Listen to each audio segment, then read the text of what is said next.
बिहारी लाल की जय। श्री राधा माधव सरकार की जय। भागवत चतुर्थ स्कंद चतुर्थ अध्याय, सती का अग्नि प्रवेश।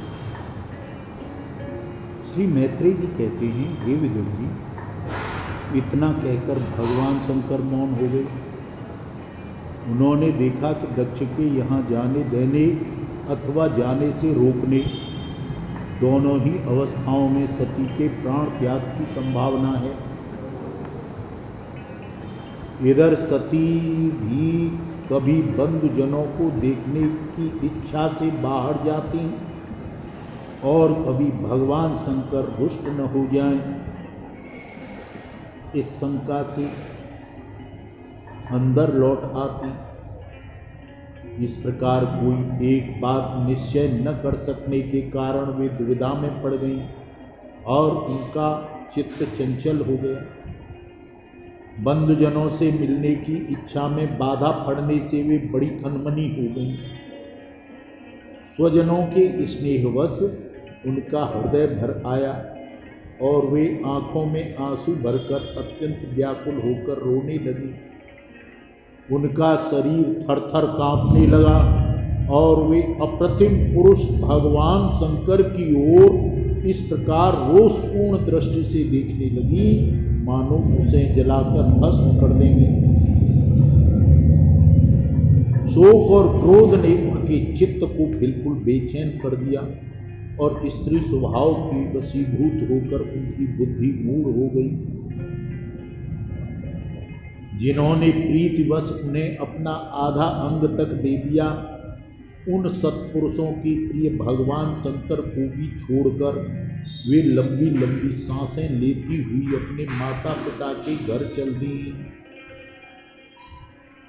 सती को बड़ी स्फूर्ति से अकेली जाते देखकर महादेव जी के मणिमान एवं मद आदि हजारों सेवक भगवान के वाहन वृषभ राज को आगे करके और भी अनेकों पार्षद और यक्षों को साथ लेकर बड़ी तेजी से निर्भयता पूर्वक उनके पीछे हो दिए। उन्होंने सती को बैल पर सवार करा दिया तथा मैना पक्षी, गेंद, दर्पण और कमल आदि खेल की सामग्री, श्वेत छत्र, चंवर और माला आदि राज चिन्ह तथा दुंदुभी, शंख और बांसुरी आदि गाने बजाने के सामान से सुसज्जित होकर वे उनके साथ चल दिए। तदनंतर सती अपने समस्त सेवकों के साथ दक्ष की यज्ञशाला में पहुंची। वहां वेद ध्वनि करते हुए ब्राह्मणों में परस्पर होड़ लगी थी कि सबसे ऊंचे स्वर में कौन बोले। सब ओर ब्रह्मर्षि और देवता विराजमान थे तथा जहाँ तहाँ मिट्टी, काठ, लोहे, सोने, ढाब और चर्म के पात्र रखे हुए थे। वहाँ पहुँचने पर पिता के द्वारा सती की अवहेलना हुई। यह देख यज्ञकर्ता दक्ष के भय से सती की माता और बहनों के सिवाय किसी भी मनुष्य ने उनका कुछ भी आदर सत्कार नहीं किया। अवश्य ही उनकी माता और बहनें बहुत प्रसन्न हुई और प्रेम से गदगद होकर उन्होंने सती को आदर पूर्वक गले से लगाया। किंतु सती ने पिता से अपमानित होने के कारण बहनों के कुशल प्रश्न सहित प्रेम पूर्ण वार्तालाप तथा माता और मौसियों के सम्मान पूर्वक कहे हुए और दिए हुए उपहार आदि सुंदर आसन को भी स्वीकार नहीं किया।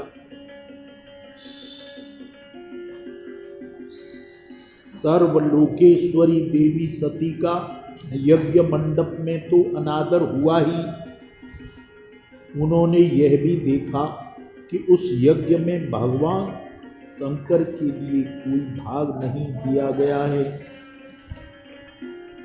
और पिता दक्ष द्वारा उनका बड़ा अपमान हो रहा है।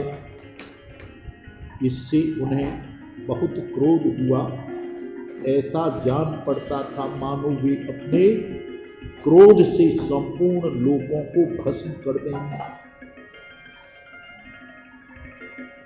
दक्ष को कर्म मार्ग के अभ्यास से बहुत अधिक घमंड हो गया था। उसे शिवजी से द्वेष करते देख जब सती के साथ आए भूत उसे मारने को तैयार हुए तो देवी सती ने उन्हें अपने तेज से रोक दिया और सब लोगों को सुना सुनाकर पिता की निंदा करते हुए क्रोध से लड़खड़ाती हुई वाणी में इस प्रकार बोली, हे पिताजी, भगवान शंकर से बड़ा तो संसार में कोई भी नहीं है।